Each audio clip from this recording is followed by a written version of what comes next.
Boa noite. Vamos hoje evocar o segundo rei da lista de 10 finalistas dos grandes portugueses. Dom João II, por muitos considerado o mais moderno e visionário dos nossos monarcas. É o caso de Paulo Portas, seu defensor, no documentário que vamos ver de seguida. Dom João II, que a história recorda como o príncipe perfeito, tinha de facto qualidades para merecer tal cognome. Era fisicamente corajoso, tendo-se revelado um líder nos campos de batalha desde muito cedo, bateu-se sem descanso contra a ameaça de Castelo e contra as conjuras da própria nobreza portuguesa, percebeu, talvez melhor que ninguém, que a pequena dimensão de Portugal continental só podia ser ultrapassada com o domínio dos mares.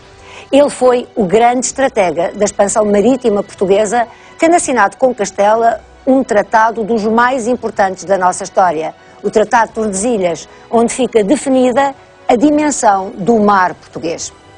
Apesar de ter passado por muitas vicissitudes, como veremos durante o seu reinado, Dom João II teve a alegria de receber a melhor das notícias. Saber que tinha sido passado por Bartolomeu Dias o cabo a que chamou da Boa Esperança. É em vida do príncipe perfeito que Portugal se torna moderno e global. Partindo de um guião de Paulo Narciso, com produção de Ângela Cerveira e de Cristina Barata, e realização de António Figueirinhas, Paulo Portas conduz-nos através da vida fascinante de Dom João II.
Aqui na Torre do Tombo está um dos documentos mais importantes da história de Portugal.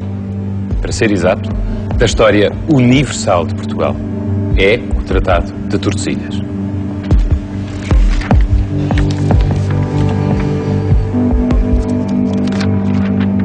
Em 1494, Dom João II, o príncipe perfeito de Portugal, e Isabel a Católica, rainha de Castela, que já se fazia Espanha, com a bênção do Papa, acordam dividir o Atlântico e o mundo por descobrir em duas metades. Numa, dominava Castela, na outra, Portugal. Na nossa metade ficam o Brasil, ainda não descoberto à época, as conquistas africanas e o caminho para a rentável Índia. Mais importante do que isto, as duas nações ibéricas acordam evitar disputas entre si e impõem às outras a doutrina do mare clausum, segundo a qual o mar pertenceria a quem o descobrisse. É um dos tratados mais vantajosos da história de Portugal. Quem o ratificou foi quem o planeou. Dom João II, um rei visionário, um rei diplomata, um rei moderno. O universalismo português deve-lhe muito.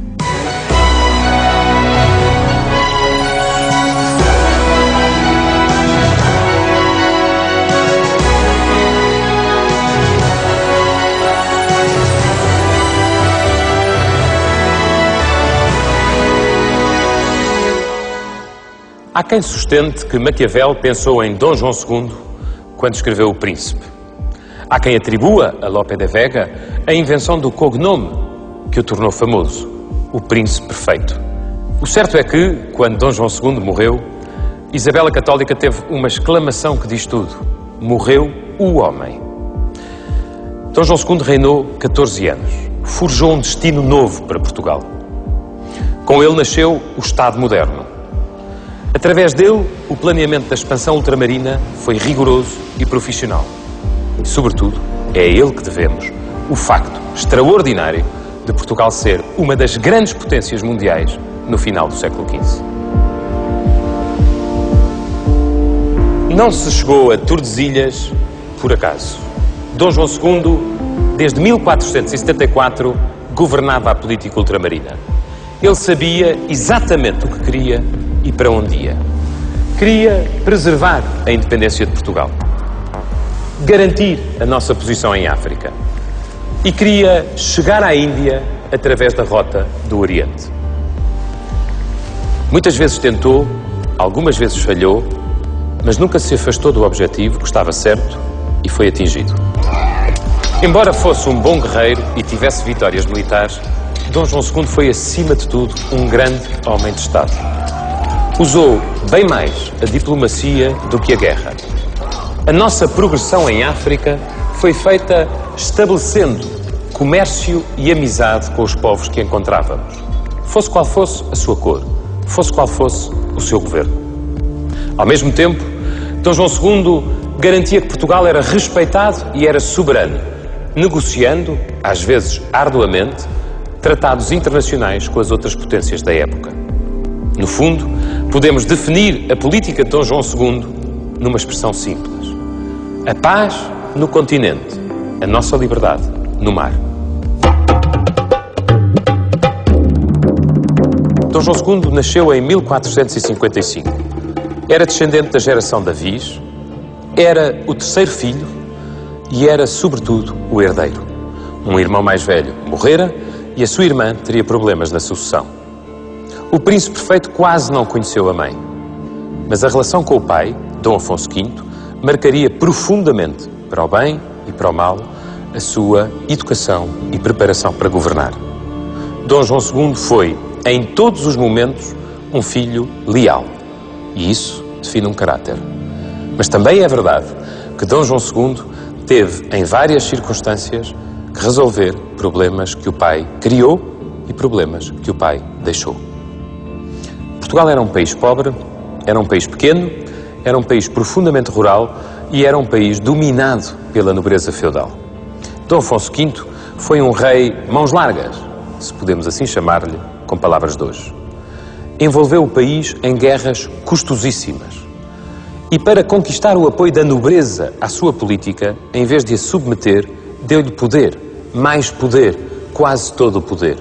Só para terem uma ideia, o número de duques, após a morte de Afonso V, tinha subido de 2 para 4. E o número de condes tinha subido de 6 para 21. A alienação das terras da coroa era sistemática e multiplicavam-se os títulos. Dom João II terá dito, quando o pai morreu, com um certo sentido de humor, que apenas herdava as estradas do reino. Mas Dom João II era um homem atento ao que se passava na Europa. E na Europa começava o tempo da centralização do poder real. Dom João II será o primeiro rei português a chamar a si todo o poder. Na segunda metade do século XV em que viveu, os turcos conquistaram Constantinopla. No que hoje é a Itália, viviam-se os tempos dos Médicis e dos Sforza. Em Inglaterra, desencadeava-se a Guerra das Duas Rosas entre as casas de York e de Lancaster. Em França, reina Luís XI. O Papa continua a ser a grande autoridade do mundo católico. Dom João II preocupa-se. Aqui ao lado, no Reino de Castela, uma mulher forte será uma grande rainha. Isabel unifica os tronos de Castela e Aragão. Estava em vésperas de nascer uma Espanha poderosa. Então, o equilíbrio peninsular altera-se, torna-se frágil. A segurança de Portugal fica ameaçada. Enquanto jovem, Dom João II vai seguir o pai na conquista do norte da África. O príncipe perfeito era fisicamente corajoso. E isso fica demonstrado quando tem apenas 15 anos.